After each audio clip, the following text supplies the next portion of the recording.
My name is Marianne Caldwell. I'm 52 years old, and I paid for a wedding I wasn't invited to. I know how that sounds. Dramatic, bitter, like one of those middle-aged women who turns a family misunderstanding into a lifelong grudge and then tells the story like she's the hero. I promise you that's not who I am. I didn't go looking for revenge. I wasn't trying to teach anyone a lesson. I didn't wake up one morning and decide to burn everything down. I was just a mother who gave everything she had to raise her son after his father walked out when he was 4. I did the school drop-offs with coffee balanced between my knees. I learned how to braid hair for picture day, even though it was never quite neat. I packed lunches, sat through parent-teacher conferences alone, and worked overtime so he could take guitar lessons because he wanted to sound like the musicians he saw on YouTube. I showed up, every time, in every way I knew how. His name is Ethan. He just turned 27. People always said he was an old soul, thoughtful, serious for his age, handsome in that quiet way that sneaks up on you.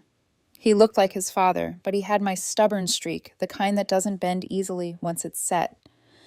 When he was younger, that stubbornness felt like strength. As he got older, it hardened into something else, something sharper. I own a small interior woodworking business, custom cabinetry, built-ins, restoration work. Nothing flashy but solid. I started it when Ethan was in middle school, back when every dollar felt like a gamble. Over time, it grew into something stable. I'm not wealthy, but I'm comfortable. Comfortable enough to help with college, comfortable enough to cover his first car, comfortable enough to offer to pay for his wedding when he called me last year and said, "Mom, I'm proposing." That was my promise to him. You worry about the dress and the flowers. I'll handle the rest. Every parent dreams of standing beside their child on their wedding day, not just as a guest, but as proof that all those years of sacrifice meant something, that you mattered, that you were part of the foundation. So when Ethan called me one cold evening in January, his voice shaking with excitement, and said, "We picked a date," I felt that familiar surge of purpose rise up in my chest. June 10th, a Saturday. Perfect. He and his fiancée Lauren wanted something elegant but relaxed. Outdoors. Romantic without being stuffy. We found a vineyard estate about an hour outside the city with wide terraces and flower-lined archways that looked like they'd been lifted from a dream. It was expensive, painfully so. But I didn't hesitate. I put down the deposit, booked the caterer, covered the string quartet Lauren had seen online and absolutely needed. Every time they came to me with a new idea, I nodded and reached for my card. Because that's what mothers do, right? Especially mothers who've spent years being both parents. I never remarried. My own parents passed away a few years ago. Ethan is my whole world. And that's the part that makes this so hard to swallow. Because I didn't see the shift at first. It started with small things. I'd ask about the guest list and Ethan would wave it off. Lauren's handling that with her parents. I offered to help with decorations. Her mom's got it covered. I showed up to a planning meeting at the venue one afternoon, only to find out it had been rescheduled without me. "Sorry, Mom," he said lightly. "Must have slipped my mind." I told myself it was normal. Weddings are stressful. People get overwhelmed.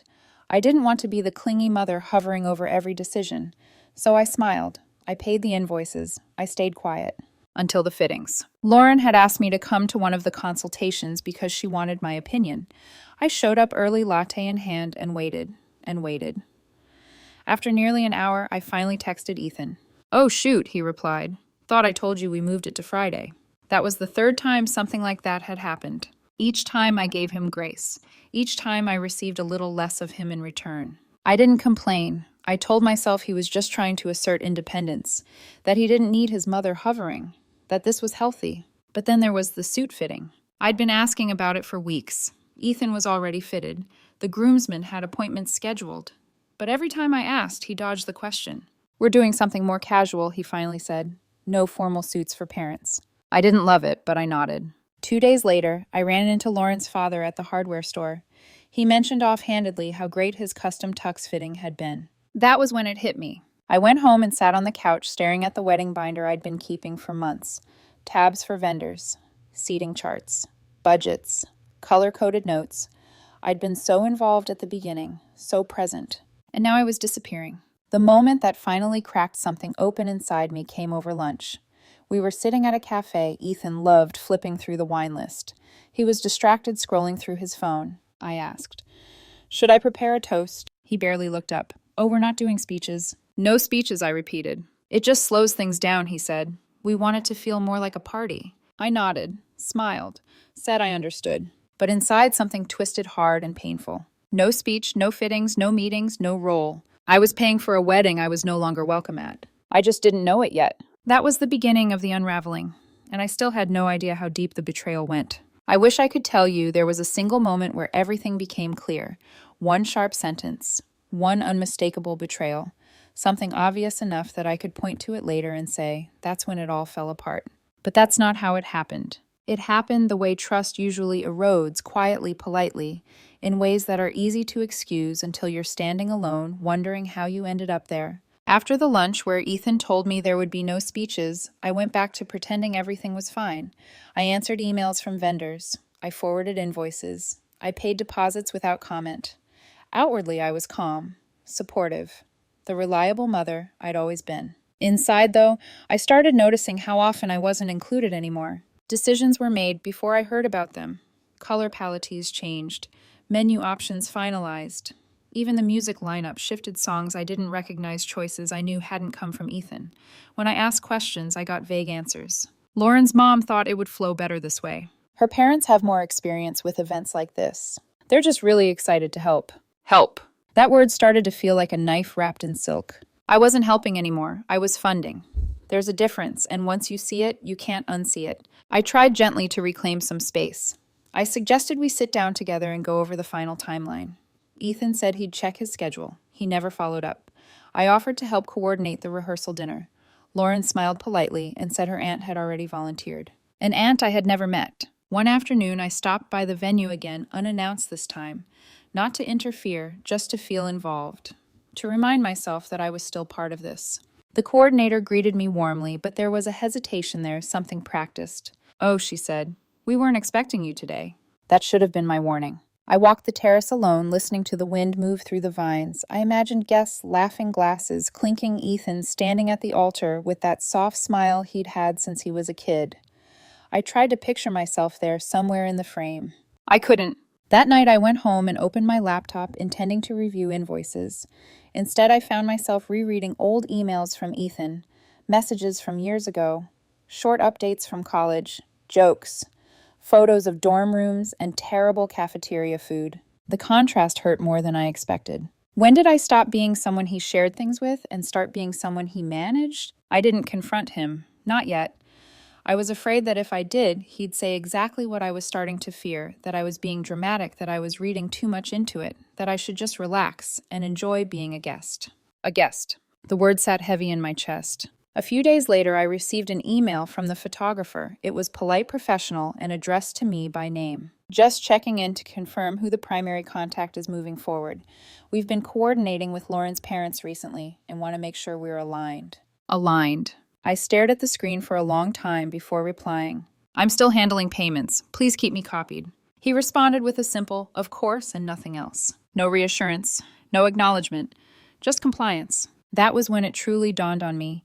The shift wasn't accidental. It was organized, smooth, almost elegant. Lauren's family hadn't pushed me out forcefully. They'd simply stepped into the space I'd vacated by trusting too easily.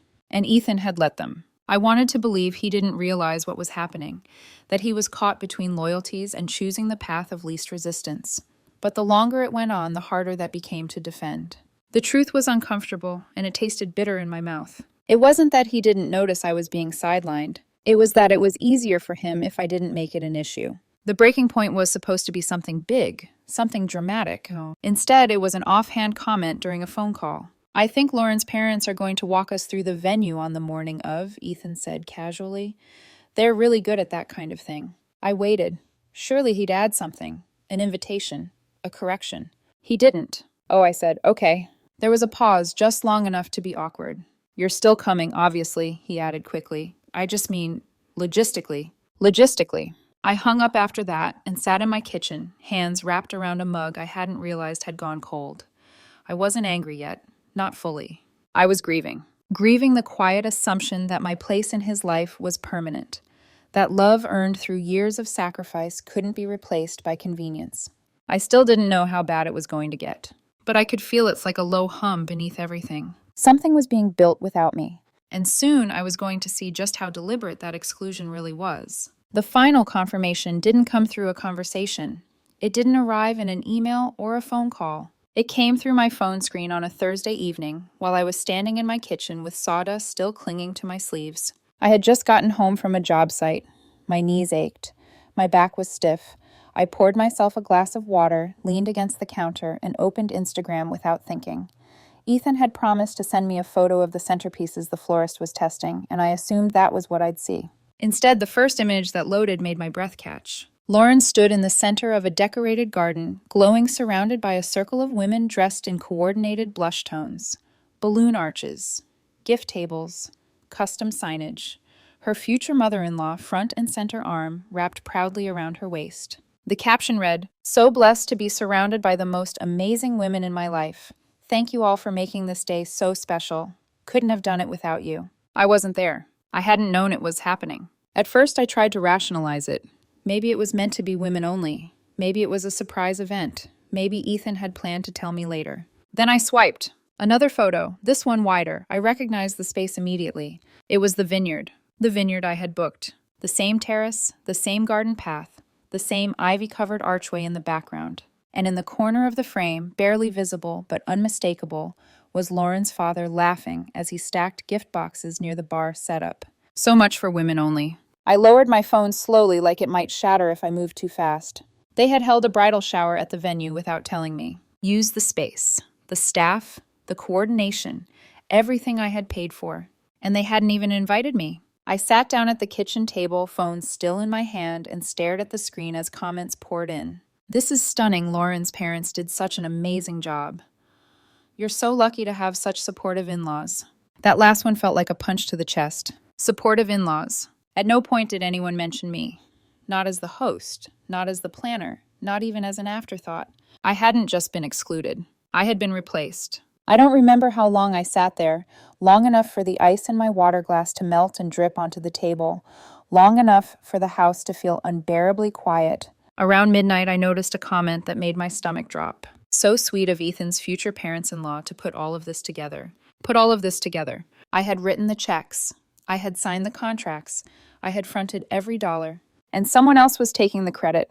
At 2:07 a.m., I finally called Ethan. I didn't expect him to answer, but he did, his voice groggy and faintly annoyed. "Mom, everything okay? When was the bridal shower?" I asked. There was a pause, just a fraction too long. "Last Saturday. You didn't think I'd want to be there." Another pause. "It was just close friends and family." I laughed once, sharp and humorless. "I am family." He sighed, and I could picture him rubbing his face the way he used to when he was stressed. "I didn't think you'd want to come. It was kind of last minute." Last minute. There had been custom cupcakes, printed signs, coordinated outfits. "That wasn't last minute," I said quietly. "You used my venue."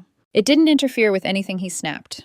Everything was fine. Silence stretched between us. I waited for an apology, for an explanation, for anything that sounded like he understood why this hurt. Instead, he said, "Are we done? I'm really tired." And then he hung up. That was the moment something inside me finally broke. Not shattered, not exploded, just broke. I wasn't upset anymore. I was clear. The next few days were like watching a picture sharpen into focus. Once you see the pattern, it's everywhere. The catering invoice listed Lauren's mother as the secondary contact. The photographer stopped emailing me directly. The string quartet texted to confirm a rehearsal date I hadn't approved. When I called the venue coordinator to ask a simple question, she answered a little too cheerfully. "Oh, everything's coming together beautifully," she said. "So glad they moved it up. The new date is perfect for the blooms." "Moved what up?" I asked. A pause. The wedding. Ethan and Lauren rescheduled to May 27th. My hand tightened around the phone. "They didn't tell you." No, they hadn't. I ended the call and stood in my kitchen, staring at the wall as if it might explain how I'd ended up here. They hadn't just excluded me from a party. They had rescheduled the entire wedding behind my back, on my dime. And suddenly everything made sense. The distance, the avoidance, the careful omission of details. They weren't distracted. They were hiding something. And I realized with a cold certainty that settled deep in my bones that they never planned to tell me. They were counting on me staying quiet, staying trusting, staying useful. That night I stopped being sad. And I started getting angry. Because this wasn't about a wedding anymore. It was about respect. It was about dignity. And I was done pretending I didn't deserve either. The week after I learned the wedding had been moved without my knowledge, I went quiet. Not the dramatic kind of silence where doors slam and accusations fly. The quiet that settles in when someone finally understands what they've been refusing to see. I didn't call Ethan. I didn't text.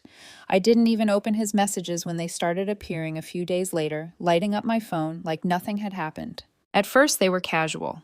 Menu finalized. Dress fitting went great, as if we were still playing the same game. Then the tone shifted. Hey, just checking in. You've been kind of quiet lately. Are you mad at me? Each one tightened something in my chest. Not anger yet, but a dull, aching disappointment that felt heavier than rage ever could. I needed space. Not just from Ethan, but from the version of myself that had allowed this to happen. I wasn't only mourning a wedding, I was mourning my role in his life. Somewhere along the way, I had gone from being his mother to being his safety net, his fallback, his assumption. For the first few days, I barely left the house. I went to work, came home reheated leftovers, and sat at the kitchen table long after the food went cold. My dog Willow curled up near my feet, sensing something was wrong, but not knowing how to fix it. I didn't watch TV. I didn't read. I just sat staring at nothing, replaying moments I'd dismissed for months. How had I not seen it? The worst part wasn't the betrayal itself. It was the realization that I had raised someone capable of this kind of quiet cruelty. Someone who could erase me so efficiently and still sleep at night. 4 days into the silence, I cracked. I had just opened an envelope from the florist confirming a final invoice. I skimmed it absently until something caught my eye. The flowers had changed. No more white roses and eucalyptus. They'd been replaced with blush peonies and wild orchids. A completely different aesthetic, a completely different vision, one I hadn't agreed to, hadn't discussed, hadn't even been told about. I stood there in the kitchen, invoice in one hand, a glass of water in the other, and then I dropped both. The glass shattered. Water spread across the tile. The invoice fluttered to the floor, already curling at the edges. I grabbed the trash can and tipped it over, sending receipts, envelopes, and old grocery lists spilling everywhere. Willow barked, startled. I let out a sound that didn't even resemble a word, raw, guttural, ugly. Then I slid down the cabinet and sat on the floor, surrounded by the debris of a life I thought I understood, and I cried.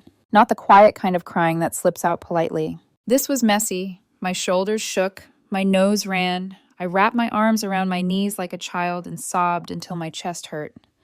I hadn't cried like that in years. Not since Ethan was little. Not since I'd taught myself to be strong because no one else was going to do it for me. That was my rock bottom. The next morning I woke up with a headache and eyes so swollen I barely recognized myself in the mirror. I made coffee on autopilot and started cleaning up the mess from the night before. As I picked up the crumpled florist invoice, something on the back caught my attention. My handwriting. A to-do list from months ago, scribbled during one of those early planning days when everything still felt hopeful. Confirm catering, call venue, finalize budget. And at the bottom, underlined twice, speech, tell him how proud I am. I stood there for a long time staring at that line, because no matter how angry I was, it was still true. I was proud of him. I always had been.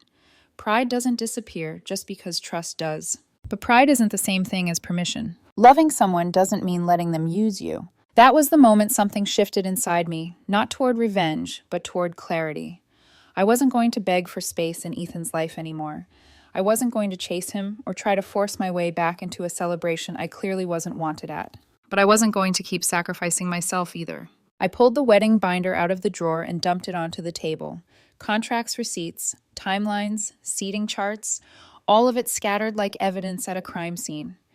And for the first time since this whole thing began, I wasn't looking at what I owed.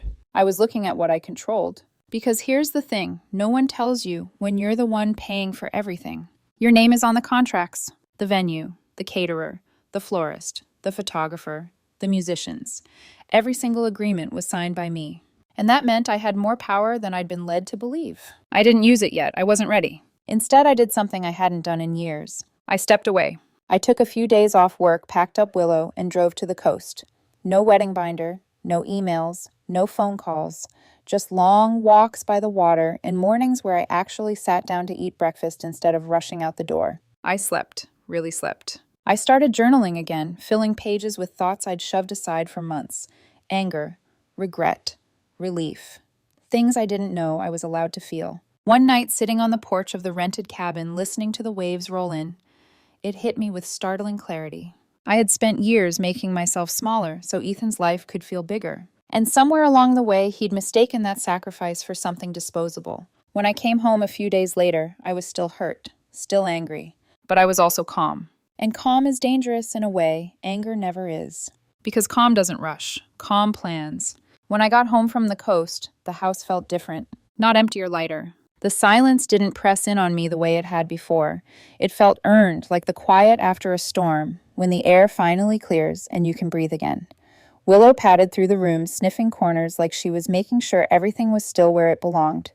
I set my bag down, hung my coat, and for the first time in weeks, I didn't feel the urge to check my phone. That alone told me something had changed. I didn't respond to Ethan's messages right away. Not because I wanted to punish him, but because I needed to protect the clarity I'd found. Distance had given me perspective, and I wasn't about to lose it by diving back into chaos too quickly. Instead, I started small.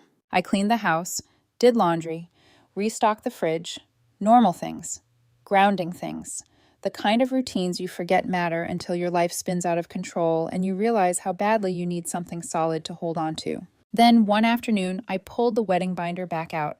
This time I didn't open it with dread. I opened it like a professional. Page by page, I reviewed every contract I'd signed, every clause, every cancellation policy, every amendment or lack thereof. I made notes in the margins, highlighted sections, cross-referenced dates. And what I found was interesting. Most of the vendors still had the original date listed, June 10th. The reschedule to May 27th had been mentioned casually in emails, but almost none of them had formal signed amendments on file. The venue, the florist, the DJ. Even the catering company had only noted the date change as tentative. Tentative. In other words, nothing was official. And because my name was the one on the contracts, because I was the one who had signed, paid, and confirmed, I was still the decision maker. I didn't smile. I didn't feel triumphant. I just nodded slowly, like someone finally understanding the rules of a game they'd been playing blind.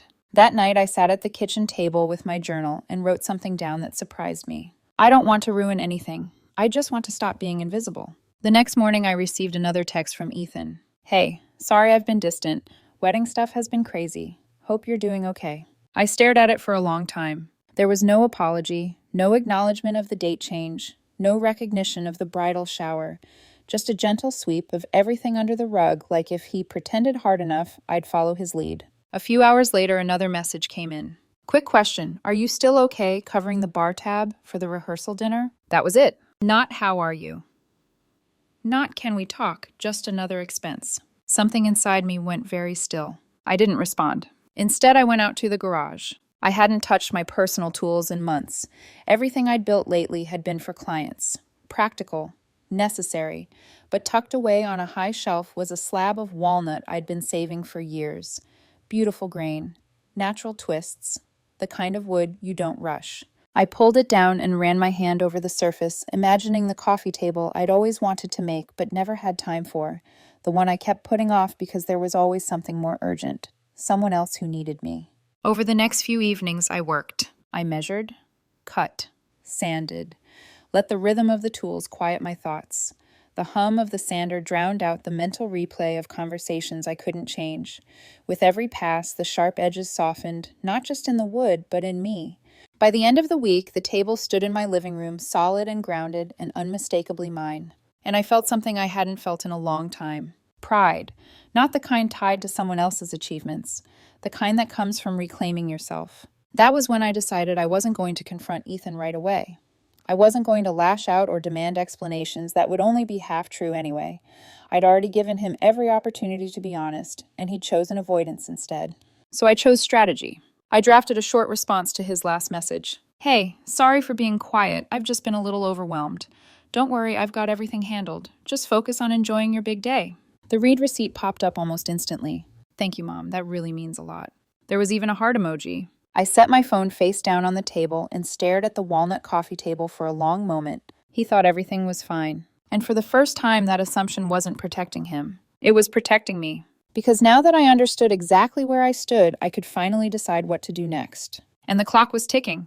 2 weeks until the wedding. 2 weeks until everyone arrived at a venue they assumed was waiting for them. 2 weeks until the illusion they'd built without me was put to the test. I wasn't angry anymore. I was ready. Once the decision settled in my bones, everything moved faster. Not outwardly, not in any way that would have tipped Ethan off. On the surface, I was exactly who I'd always been, reliable, calm, quietly handling things behind the scenes. But internally, I was done being reactive.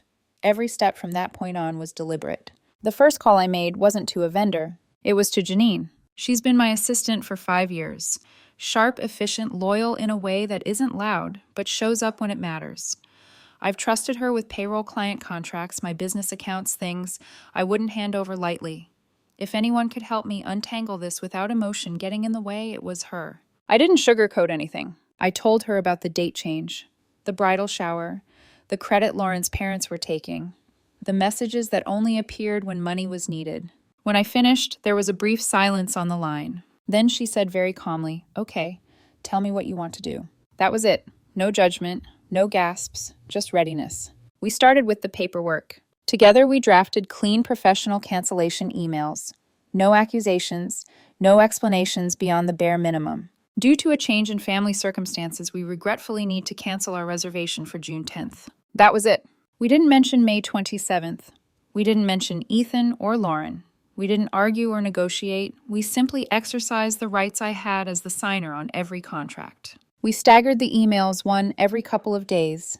Quiet enough not to raise alarms, methodical enough that by the end of the following week, there would be nothing left standing. The florist went first, then the DJ, then the rentals. Chairs, linens, lighting gone.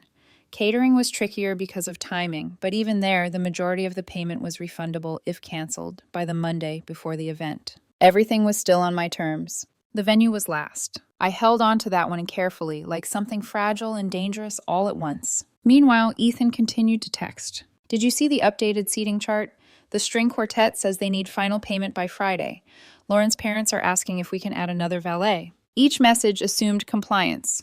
Each one reinforced how invisible I'd become. I responded just enough to keep the illusion intact. "Looks good. I'll take care of it. No problem." It felt strange lying to my own son, but I wasn't lying about handling things. I was simply handling them differently than he expected. At Janine's suggestion, we made one more move quiet and surgical. Using a separate email address, she contacted the venue coordinator as my event manager, framed it as an internal scheduling review, asked for a complete rundown of the May 27th event details to check for conflicts. The coordinator didn't hesitate. She sent everything: timeline, floor plan, vendor list, guest count. 150 guests? None of them knew I wasn't invited. They had RSVP'd, assuming the mother of the groom would be there, standing proudly beside her son, maybe even giving a toast. No one knew I'd been quietly removed from the picture. No one except Ethan. And that more than anything told me how intentional this all was. I wondered briefly what his plan had been. Did he intend to tell people I was sick, that I had work obligations? Or was he hoping no one would ask? It didn't matter anymore. A few days later, I drove out to the vineyard one last time. Not to interfere, not to relive anything, just to see it clearly without sentiment clouding my judgment. The estate was peaceful in the late afternoon light. Lavender swayed gently in the breeze. The terraces were empty, waiting. I walked the perimeter slowly, remembering how excited I'd been the first time I saw it, how I'd imagined Ethan there, how proud I'd felt. Near the arbor, I stopped. That was where I was supposed to stand. I turned to leave, and that's when I saw them. Ethan and Lauren across the terrace laughing with the coordinator, pointing, nodding, completely at ease. Ethan looked happy. And for the first time, instead of breaking my heart, that brought me a strange sense of peace. Because I realized something important in that moment. He wasn't conflicted. He wasn't torn. He wasn't confused. He had made his choices. And now so had I. Back home, Janine confirmed the final cancellations. Refunds scheduled, accounts closed, everything clean. The only thing left untouched was the venue. And right on cue, my phone buzzed. "Just wanted to say thank you again for handling everything Ethan wrote. You really came through. Rehearsal dinner's Friday at 6 if you can make it. Totally understand if not." I didn't reply. There wouldn't be a rehearsal. There wouldn't be a dinner. There wouldn't be a wedding. Not the one they thought they were getting. I set my phone down, walked into the living room, and sat at the walnut coffee table I'd built with my own hands. 2 weeks. That's all that was left. And this time I wasn't afraid of what was coming. I was ready to let the truth speak for itself. The morning of May 27th arrived bright and clear. The kind of day people describe as perfect without thinking too hard about what that word actually means. Sunlight filtered through my kitchen window as I poured my coffee. Birds chirped somewhere outside. Willow paced near the door, restless, in a way she hadn't been all week, like she could sense a shift in the air. I sat at the table newspaper folded neatly beside my mug and pretended this was just another Saturday. But it wasn't. Not for Ethan, not for Lauren, not for the 150 guests who were already driving toward a vineyard that no longer had a wedding scheduled. Everything had already been set in motion. There was nothing left for me to do. At 10:17 a.m., my phone rang. The venue coordinator's name flashed across the screen. I watched it buzz against the tabletop until it went silent. At 10:25, a voicemail came in. "Hi, Marianne. I'm so sorry to bother you, but we have a situation. There's a large group here saying today is the wedding, but we don't have them on the schedule anymore. We confirmed the cancellation earlier this week. Could you please call me back?" I took a slow sip of coffee. At 10:47, Ethan texted, "Mom, where are you? They're saying we don't have the venue anymore. Please call me right now." Seconds later, "What's going on? Why is nothing here? Where are the flowers? The food?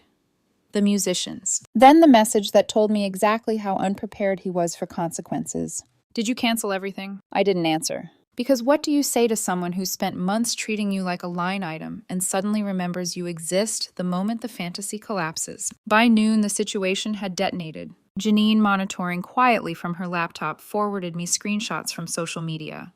Posts were appearing and disappearing as panic spread. "We just drove an hour for this. No chairs, no music, no food. Is this some kind of joke?" Someone commented, "I heard the mother of the groom pulled the plug." Lauren's aunt posted a photo of the empty terrace with the caption, "Absolutely disgraceful. Never seen anything like this." Then the calls started. Lauren's mother called 3 times in a row, straight to voicemail. Her father left a message wrapped in thinly veiled threats. "Marianne, we need to talk. I don't know what your intentions were here, but this isn't going to end well if lawyers get involved." Lawyers. As if they'd paid for anything. As if I hadn't followed every contract to the letter. But the call that stopped me cold came at 12:38 p.m. "It was Ethan," I answered. He didn't sound angry anymore. He sounded broken. "Mom," he whispered. Voice shaking. "I don't understand. I'm standing here in my suit. Everyone's looking at me like I'm insane. Lauren's mom is losing it. There's no food, no music, nothing." I closed my eyes. "Did I do something so bad," he continued, barely holding it together, "that you'd want to humiliate me like this?" I didn't respond right away. Not because I wanted to hurt him, but because he wasn't ready to hear the truth yet. Pain has a way of blocking understanding until it's fully felt. By late afternoon, the vineyard was empty again. Guests had trickled out, some quietly embarrassed, others openly furious. A bridesmaid posted a cryptic story. Not everyone deserves a happy ending. A cousin shared a photo in front of a locked catering truck with the caption, "Guess we're doing fast food instead." I turned my phone off. I took Willow for a long walk. Grilled myself a steak, watched an old movie I'd seen a dozen times but never tired of. That night I slept better than I had in months. The fallout came quickly. On Monday morning, Ethan showed up at my door. He didn't knock. He pounded. When I opened it, he looked like he'd aged years in 2 days. His eyes were rimmed red. His hair was pulled back carelessly. Whatever confidence he'd worn so easily at the vineyard was gone. "Why?" he demanded. I stepped aside. "Do you want to come in?" He hesitated, then walked past me into the living room. His gaze landed on the walnut coffee table in the center of the room. He stared at it longer than necessary. "You could have talked to me," he said finally. "You didn't have to sabotage everything." I nodded. "You're right, I could have. But would you have listened?" His jaw tightened. "You humiliated me." "No," I said quietly. "You humiliated yourself when you changed the date and didn't tell me. When you excluded me from everything but the bill. When you let someone else take credit for what I paid for." Silence. "I just wanted the day to be perfect," he said. "You were being intense, hovering." "I wasn't hovering," I replied. "I was involved. There's a difference." He looked down at his hands. "What am I supposed to tell people?" I shrugged. "That's your problem now." More silence. Then barely audible. "Do you hate me?" I looked at him, the boy I used to carry on my shoulders, the one who'd fall asleep on my chest during thunderstorms. "I don't hate you," I said, "but I don't trust you right now. And I don't like who you became when you thought I'd never stop paying." That landed. He didn't argue, didn't cry, just nodded once and walked out. That was the last time we spoke for 4 months.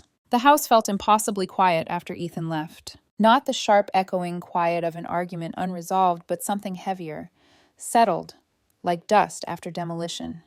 I stood in the doorway for a long time after his car pulled away, watching the street as if it might offer answers it never had before. I didn't cry. I thought maybe I would, that some delayed wave of grief would crash into me once the confrontation was over, but all I felt was tired, not exhausted, finished, as if a chapter had closed itself without asking my permission. The weeks that followed were strange in their calm. Ethan and Lauren didn't reschedule the wedding. Word traveled fast and not kindly. Instead, they quietly went to the courthouse a few weeks later with a handful of friends. No flowers, no music, no posts announcing the most magical day, just a short caption and a photo taken on a phone already half forgotten by the algorithm. I wasn't invited. That hurt more than I expected. Not because I wanted to attend, but because it confirmed something I hadn't wanted to say out loud. That even after everything, he still didn't understand.